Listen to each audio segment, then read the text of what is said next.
अवध ओझा, ये नाम इन दिनों सोशल मीडिया पर सबसे ज्यादा ट्रेंड कर रहा है।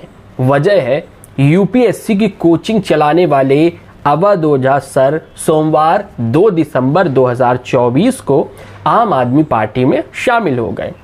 अवध ओझा एक जाना माना नाम है। सोशल मीडिया पर मास्टर जी के खूब वीडियो चलते हैं, रील पर रील खूब आती हैं, जिसमें सर जी पढ़ाई से ज़्यादा हंसाते, गुदगुदाते और मज़ेदार बातें करते हुए देखे जाते हैं। सर जी नेताओं की भी खूब खिंचाई करते हैं तो जमकर आलोचना भी करते हैं। कई नेताओं की वो जमकर प्रशंसा भी करते हैं। इसीलिए जब उनके चाहने वालों ने ओझा सर को आम आदमी पार्टी लिखी हुई टोपी और पटका पहने देखा तो सवाल करने लगे कि उन्हें शिक्षक के तौर पर काम करना चाहिए था, उन्हें राजनीति में नहीं जाना चाहिए था। कुछ लोग अवध ओझा को रील वाले मास्टर बता रहे हैं। सोशल मीडिया पर कई लोग लिख रहे हैं कि वे अवसरवादी हैं।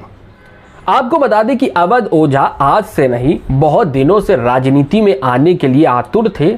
लोकसभा चुनाव के दौरान बीजेपी और कांग्रेस से टिकट के लिए जुगाड़ लगा चुके थे। बीजेपी में प्रयागराज से लोकसभा की टिकट मांग रहे थे। चर्चा ये भी है कि उन्होंने बीजेपी से कैसरगंज से चुनाव के लिए टिकट मांगी थी, लेकिन बीजेपी ने अवध ओझा को टिकट नहीं दी।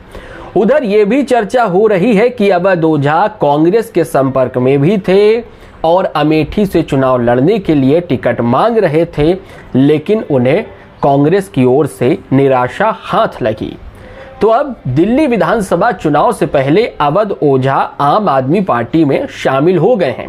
उनका कहना है कि आम आदमी पार्टी ने शिक्षा के लिए बहुत काम किया और वे उनसे प्रभावित हैं, इसीलिए आम आदमी पार्टी का हिस्सा बने हैं, जिससे वे शिक्षा के क्षेत्र में और ज्यादा काम कर पाएं। सबको सहृदय से धन्यवाद देता हूं कि उन्होंने मुझे राजनीति में आकर शिक्षा के लिए काम करने का अवसर दिया है। शिक्षा एक ऐसा माध्यम है जो परिवार, समाज और राष्ट्र की आत्मा है। जितने भी देश दुनिया में महान हुए, उनकी पृष्ठभूमि में कहीं ना कहीं शिक्षा का योगदान रहा। तो मैं आज अपनी इस राजनीतिक पारी की शुरुआत पर आप सबसे ये बात साझा करना चाहता हूँ, जैसा कि हमारे नेता मनीष सिसोदिया जी ने कहा कि अगर मुझे राजनीति और शिक्षा में से कुछ चुनना हो तो मैं निश्चित तौर पर शिक्षा को चुनूंगा। ऐसा ही कुछ उद्देश्य मेरा भी है और राजनीति में आकर शिक्षा का विकास मेरा सर्वोत्तम उद्देश्य है। उधर आम आदमी पार्टी के संयोजक अरविंद केजरीवाल ने अवध ओझा को सदस्यता दिलाने के बाद कहा कि हर नेता के आने के बाद हम ये कहते हैं कि आम आदमी पार्टी मजबूत होगी, लेकिन अवध ओझा के आने से शिक्षा मजबूत होगी। जब भी किसी नेता को हम ज्वाइन कराते हैं तो हम कहते हैं इनके आने से आम आदमी पार्टी मजबूत होगी।